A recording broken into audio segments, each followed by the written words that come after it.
नमस्कार।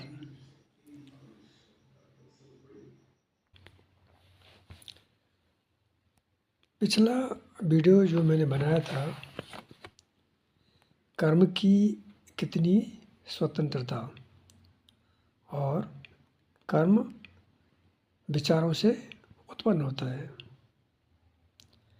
लेकिन जब तक हम ये न समझें कि विचारों की उत्पत्ति कहाँ से और कैसे होती है, तो ये वीडियो पूरा नहीं होता है। मैंने सोचा क्यों न उसको भी जाना जाए जहाँ से विचारों की उत्पत्ति होती है। तो अब हम इसके बारे में थोड़ा सा विचार विमर्श यानी डिस्कस करते हैं। विचारों को उत्पन्न होने की जो प्रक्रिया है वो इस तरह से है। एक तो होती है इंसान की आंतरिक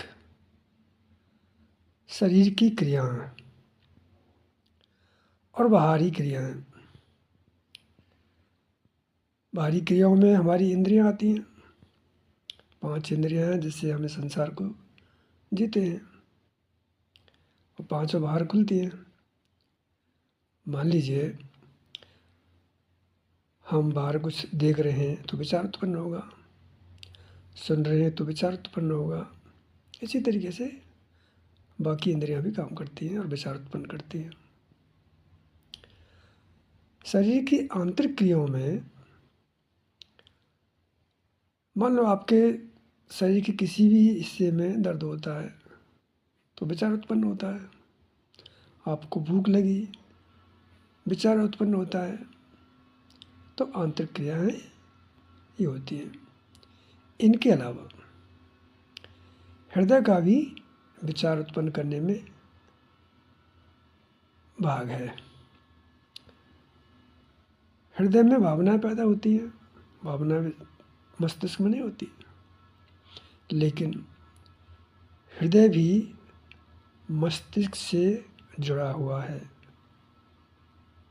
जो भाव उत्पन्न होते हैं हृदय के अंदर, उनका मैसेज मस्तिष्क को जाता है और विचार उत्पन्न होता है।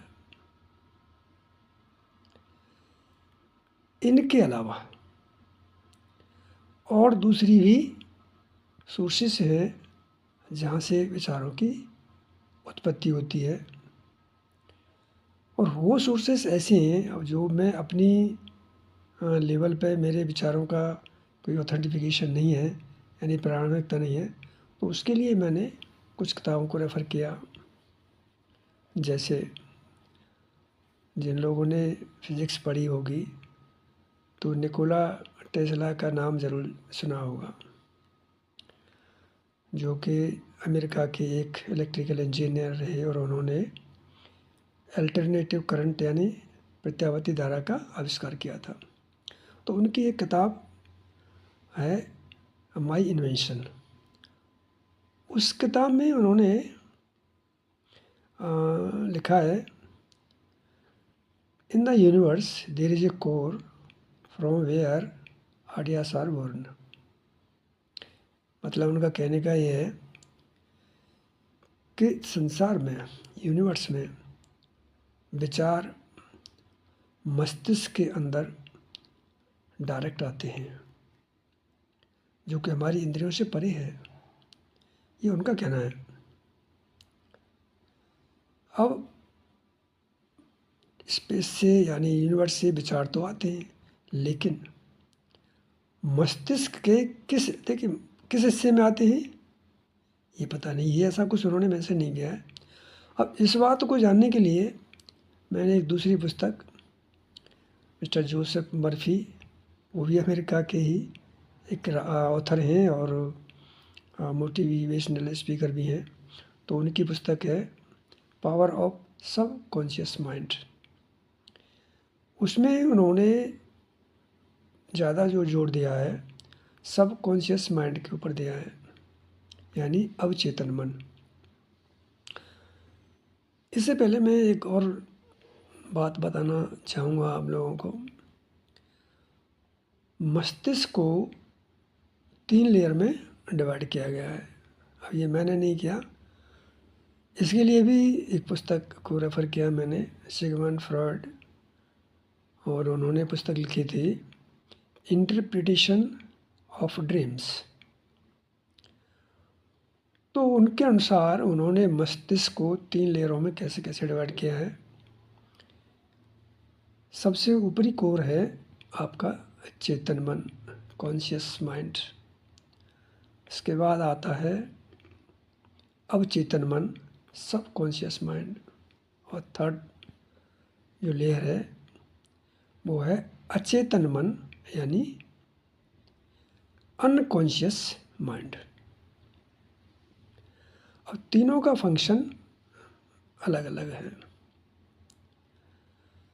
सबकॉन्शियस माइंड ही ऐसा है जो यूनिवर्स से कनेक्टेड रहता है, यानी यूनिवर्स से जो भी मैसेज आता है वो सब कॉन्शियस माइंड में आता है।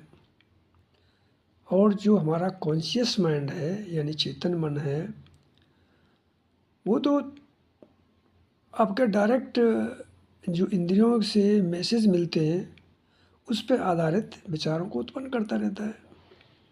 यानी मान लीजिए हमारे सामने से कोई कार गुजरती है तो तुरंत विचार पैदा होता है, तो ये काम कॉन्शियस यानी चेतन मन का है। और बॉडी के अंदर से भी जितनी भी आंतरिक क्रियाएं हैं उनके द्वारा जो भी मैसेज जाता है वो भी चेतन मन को जाता है और वो तुरंत विचार पैदा करता है। इसको हम दूसरे तरीके से भी समझ सकते हैं। कंप्यूटर की नॉलेज रखने वाले बेहतर तरीके से समझेंगे। हमने पढ़ा है 2 तरह की मेमोरियों के, मेमोरी कई तरह की होती हैं, लेकिन यहाँ पर मैं सिर्फ 2 तरह की मेमोरियों के बारे में बात करूँगा। रैम, रोम। रीड ओनली मेमोरी, रोम, जो चेतन मन की तरह से फंक्शन करती है। यानी आपका जो डिस्प्ले होता है मॉनिटर पर वो रोम का काम है, और जितनी भी डाटा जो स्टोरेज होती है वो रैम का काम है, यानी रैंडम एक्सेस मेमोरी। और रैम तो हम लोगों ने नाम अच्छी तरह से परिचित हैं, मोबाइल के अंदर भी रैम होती है और हमारा कंप्यूटर में भी होती है, तो वो एक डाटा स्टोरेज होता है। इसी तरीके से मनुष्य के मन की जो 3 लेयर हैं, तो चेतन मन यानी कॉन्शियस जो माइंड होता है वो ऊपरी लेयर है, वहाँ पर विचार तुरंत बनते रहते हैं। हमने कुछ देखा, विचार पैदा हो गया, कुछ सुना, विचार पैदा हो गया। इससे भीतर की जो लेयर है सबकॉन्शियस माइंड की, वहाँ से नेचर का कम्युनिकेशन होता है और उसे हम नहीं समझ पाते हैं। इसका सीधा सा कारण है कि चेतन मन इतना व्यस्त रखता है, उसमें इतने विचार बनते रहते हैं रैंडमली कि सबकॉन्शियस माइंड में यूनिवर्स से आने वाले विचारों को हम नहीं समझ पाते। इसीलिए बताया जाता है कि ध्यान के दौरान जब हम ध्यान में जाते हैं तो चेतन मन में उत्पन्न होने वाले विचार उनको शांत कर दिया जाए तो हमारे अवचेतन मन यानी सबकॉन्शियस माइंड में जो नेचर से विचार आते हैं उनको समझा जा सकता है। इसलिए ध्यान जरूरी है। अब जोसेफ मर्फी अपनी पुस्तक में बताते हैं कि चेतन मन में जो विचार रिपीटेटिव होते हैं, यानी हम प्रकृति से कुछ चाहते हैं और उनको बार बार रिपीट करते हैं, तो वो विचार शिफ्ट होते हैं सबकॉन्शियस माइंड में और वहाँ से नेचर से यानी यूनिवर्स से कनेक्टेड होते हैं, तो आपकी इच्छाएं पूरी होती हैं। और कुछ इच्छाएं ऐसी होती हैं जिनको पूरा करना असंभव होता है। इंसान तो कुछ भी चाहता है, लेकिन हर विचार कर्म में परिवर्तित तो नहीं हो सकता। तो वो विचार जो इम्पॉसिबल हैं, जो संभव नहीं है, वो शिफ्ट होकर के थर्ड लेयर यानी अचेतन मन में पहुंच जाते हैं। और वो भी यानी अचेतन मन में पहुंचने वाले विचार भी कभी कभी ट्रिगर होकर के विचार पैदा करते रहते हैं। तो ये जो 3 लेयर हैं हमारी, इन 3 लेयरों से भी विचार उत्पन्न होते हैं। आप लोगों के मस्तिष्क में थोड़ा संदेह हो सकता है कि इंद्रियों से विचार उत्पन्न होते हैं, इसकी क्या प्रामाणिकता है। इसे थोड़ा समझते हैं। मान लीजिए जन्मांध व्यक्ति से ये पूछा जाए कि फूलों की सुंदरता आपको कैसी लगती है, आपके क्या विचार हैं। तो निश्चित रूप से वो बोलेगा तो सही कुछ, लेकिन फूलों की सुंदरता से संबंधित उसके पास कोई शब्द या विचार नहीं होंगे। तो इससे पता चलता है कि किसी मनुष्य की एक इंद्री, मान लीजिए सुनना है या देखना है, कोई भी कम हो जाती है तो उससे संबंधित विचार उत्पन्न नहीं होंगे। तो इससे पता चलता है कि निश्चित रूप से इंद्रियां विचारों को उत्पन्न करती हैं।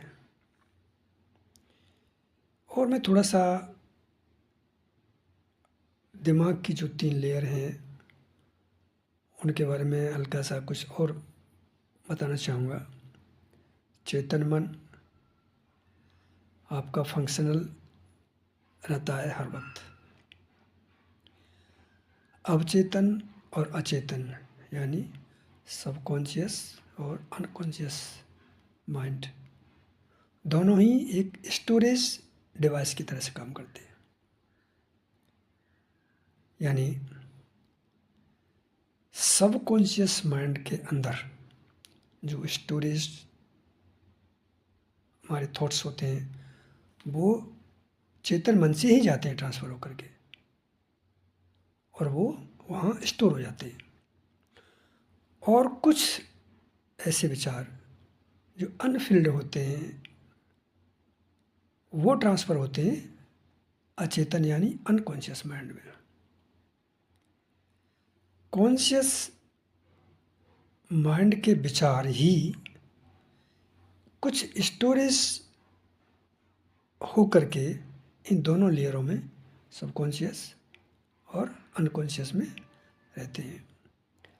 सबकॉन्शियस से हम विचारों को रिट्रीव कर सकते हैं, यानी उनको प्राप्त कर सकते हैं। मैंने ओशो की कुछ पुस्तकें पढ़ी, उनके प्रवचन भी काफ़ी सुने मैंने। उन्होंने कहा है कि मान लीजिए किसी व्यक्ति से 1 साल पहले के बारे में पूछा जाए कि आपने सुबह के नाश्ते में क्या खाया था, ये इन्फॉर्मेशन उसके सबकॉन्शियस माइंड में मौजूद रहती है। आपके जीवन की सारी क्रियाएं जो जो भी की हैं सब कुछ सबकॉन्शियस माइंड में मौजूद है, बस उनको रिट्रीव करना है, वो तरीका आना चाहिए। तो वो व्यक्ति अपनी 1 साल के पहले की सुबह के ब्रेकफास्ट की पूरी स्थिति को बयां कर सकता है, लेकिन अब उसको कैसे रिट्रीव करना है ये आसान नहीं है। Thank you.